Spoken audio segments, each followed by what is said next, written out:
You may have heard of selections, but you may not know exactly what they do. A selection is a way to isolate part of an image so you can make adjustments to that part or work on only that area. Once you've made a selection, only the selected area will be impacted by your edits, whether those involve making an image adjustment, applying a filter, painting, or lots more. In this video, we'll cover some basics about working with selections. You can follow along with this image from the practice files for this tutorial. Let's jump right in and make a selection. We're not focusing on selection tools in this video, so let's just use the first selection tool in the Tools panel, which is the Rectangular Marquee tool. This tool is used to make rectangular and square-shaped selections. Click on that tool, and then move into the image and start at the upper left corner of this building, and click and drag out a rectangular selection of part of the building, and include the parking lot below too. The animated lines you see represent the edge of the selection. They're sometimes called marching ants. If you were to do something to the image now, like make an adjustment, it would appear only inside the area defined by the marching ants. Before we do that, take a look at the options bar for this selection tool. There you'll find an icon for adding to a selection, and one for subtracting from a selection.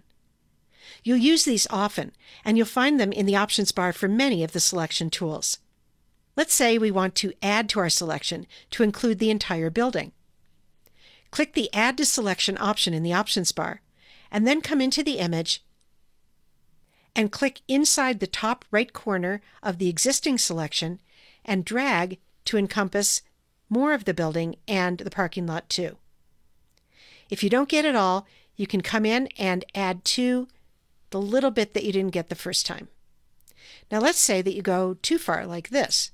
How do you subtract from a selection? For that, go up to the options bar and click on the next icon, the Subtract from Selection icon here. Then come into the image and click and drag around the area that you want to remove from the selection.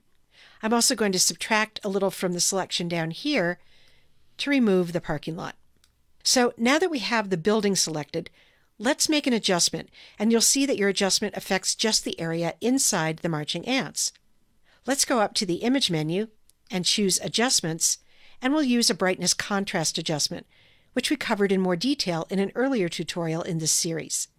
In the Brightness Contrast dialog box, drag the brightness slider way over to the left to darken the building, and drag the contrast slider to the right to increase contrast.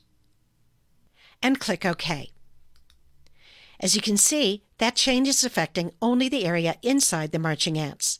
Let's say you wanted to make a different brightness contrast adjustment to affect everything except the building. In that case, you wouldn't have to start again creating a new selection. Instead, you can invert this selection to select everything except the building. To do that, go up to the Select menu and choose Inverse.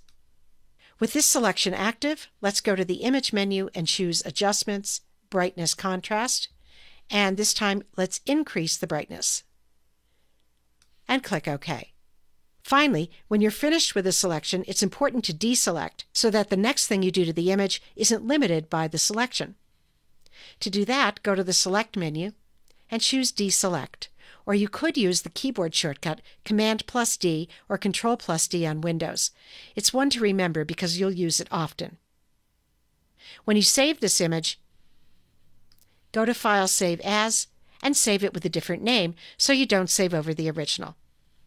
So those are the basics of selections, but there's lots more to learn about making and working with selections, so stay tuned for the rest of the videos in this tutorial.